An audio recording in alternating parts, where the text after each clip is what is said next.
Salut. Voilà. Comme prévu, j'ai perdu 7,50 € et accessoirement 90 minutes de ma vie à me taper ce Nice-Benfica, match de tour préliminaire de Ligue des Champions, où malheureusement, comme on pouvait le craindre, voire même le prévoir, l'OGC Nice n'a pas pesé lourd face à une équipe aussi expérimentée que le Benfica. Il n'y a pas grand-chose à dire sur la prestation des Aiglons, qui sont évidemment créés quelques petites occasions, mais bon, rien de réellement transcendantal sur l'ensemble des 90 minutes. Alors c'est vrai que quand tu commences le match avec un avant-centre du niveau de Mofi, qui a été payé très cher en son temps, on s'en souvient, quand il est venu de Lorient.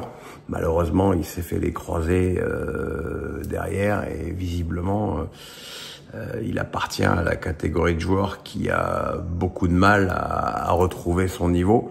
C'était son premier match titulaire depuis presque 15 mois, donc on peut pas non plus lui tomber dessus, mais bon, c'est vrai que quand t'as une équipe où t'as Ali Chaud qui en plus est sur le départ, qui est blessé, Guessant qui va aller à Aston Villa, Laborde qui est déjà parti, bon bah voilà les moyens offensifs, et qu'en plus tu commences avec Diouf sur le banc, qui est quand même un joueur qui pourrait apporter un peu plus de créativité.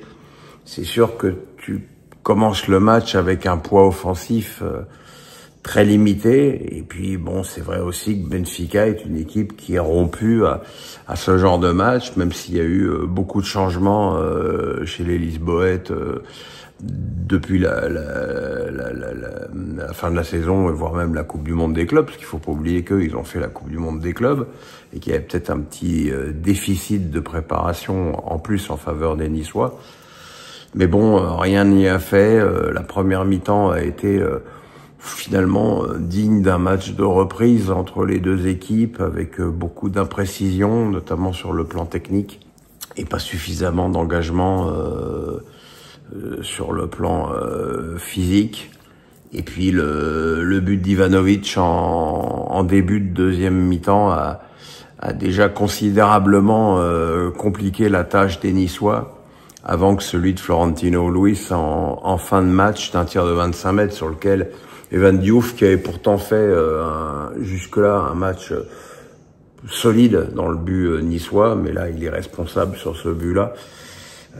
Voilà, ça fait 2 buts d'avance pour les Lisboètes. Ce qui a un avantage, c'est que du coup, je ne dépenserai pas 7,50 € pour voir le match retour. Hein. On va tous joyeusement mettre un joker sur ce match retour qui ne servira à rien pour la cause des Niçois.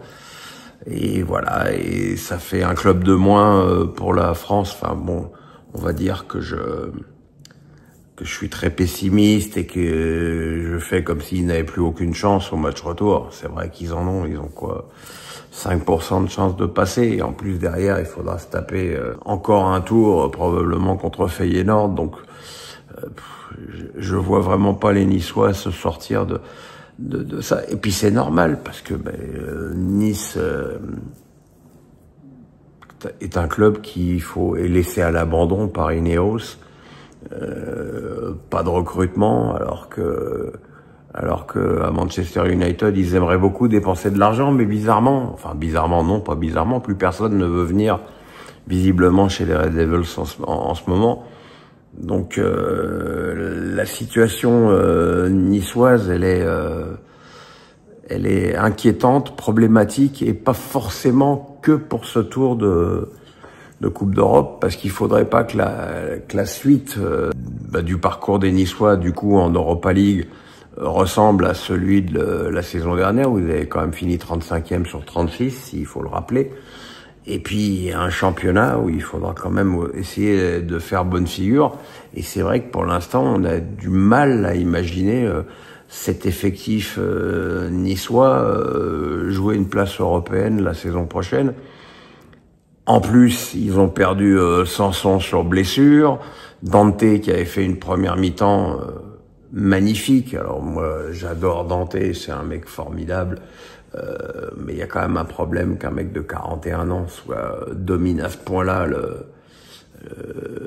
sur le terrain. Malheureusement, bon, s'il est sorti à la mi-temps, surtout vu la première période qu'il venait de nous offrir, il y avait forcément une blessure derrière ça. Donc voilà, tu perds 2 joueurs.